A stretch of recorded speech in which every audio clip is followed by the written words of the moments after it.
ISKCON મંદિરને traffic વિભાગની notice આપવામાં આવી છે। મંદિરની બહાર અડચણરૂપ પાર્કિંગને લઈ ઇસ્કોન મંદિરને નોટિસ આપવામાં આવી। અડચણરૂપ ન થાય તે રીતે પાર્કિંગ કરવા માટે જાણ કરવામાં આવી છે અને નિયમ પાલન નહીં થાય તો કાયદાકીય પગલાં પણ ભરાઈ શકે છે। તો અડચણરૂપ પાર્કિંગને કારણે ઇસ્કોન મંદિર કે જે અમદાવાદમાં એસજી હાઈવે ઉપર આવેલું છે ત્યાં નોટિસ આપવામાં આવી છે।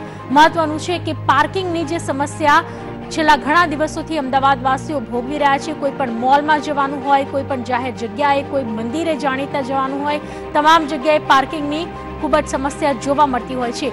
હાઈકોર્ટની ટકોર બાદ હવે તંત્ર જાગ્યું છે અને એક પછી એક નોટિસ આપવાનો સિલસિલો શરૂ થયો છે।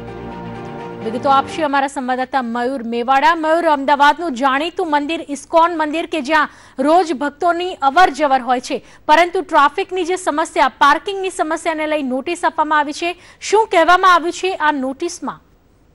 ચોક્કસથી પૃથ્વી વાત કરીએ તો જે પ્રકારે છેલ્લા એક સપ્તાહથી જ્યારે હાઈકોર્ટે જે ટ્રાફિકને લઈને જે લાલાશ કરી છે, ત્યારબાદ ત્યાં ટ્રાફિક પોલીસ, અમદાવાદ પોલીસ જે હરકતમાં આવી છે, જે મલ્ટીપ્લેક્સ છે, મોલ છે કે જે જાહેર જગ્યાઓ છે કે જ્યાં પબ્લિકની અવર જવર વધારે હોય છે, તે તમામ જગ્યાઓ ઉપર 2 દિવસથી પોલીસ દ્વારા જે નોટિસો આપવામાં આવે છે, ખાસ કરી પાર્કિંગને લઈને અને પે પાર્કિંગને લઈને આ નોટિસો આપવામાં આવે છે કે યોગ્ય પાર્કિંગ કરવામાં આવે, પાર્કિંગની જગ્યા જે હોય ત્યાં આગળ પાર્કિંગ કરાવવામાં આવે, તેને લઈને આ નોટિસ આપવામાં આવે છે। આજે જે ટ્રાફિક પોલીસ દ્વારા જે ઇસ્કોન મંદિર, જે જાણીતું મંદિર છે, તેને બી એક નોટિસ આપવામાં આવી છે કે મંદિરની બહાર જે ભક્તો, મોટી સંખ્યામાં ભક્તો દર્શન માટે આવતા હોય છે, તેમનું જે પાર્કિંગ જે મંદિરની બહાર મુખ્ય રોડ ઉપર થતું હોય છે, જેને લઈને ટ્રાફિકની સમસ્યા ઘણી સામે આવતી હોય છે, તે મુદ્દે આજે જે ઇસ્કોન મંદિરને જે નોટિસ આપવામાં આવી છે અને એને 1 દિવસની અંદર જે ટ્રાફિક ડીસીપીને જે જવાબ રજૂ કરવામાં કહેવામાં આવ્યું છે કે આ જે ટ્રાફિકની સમસ્યા છે, તેમનું જે પાર્કિંગ છે કઈ જગ્યાએ છે અને ત્યાં આગળ પાર્કિંગ કેમ નથી કરવામાં આવતું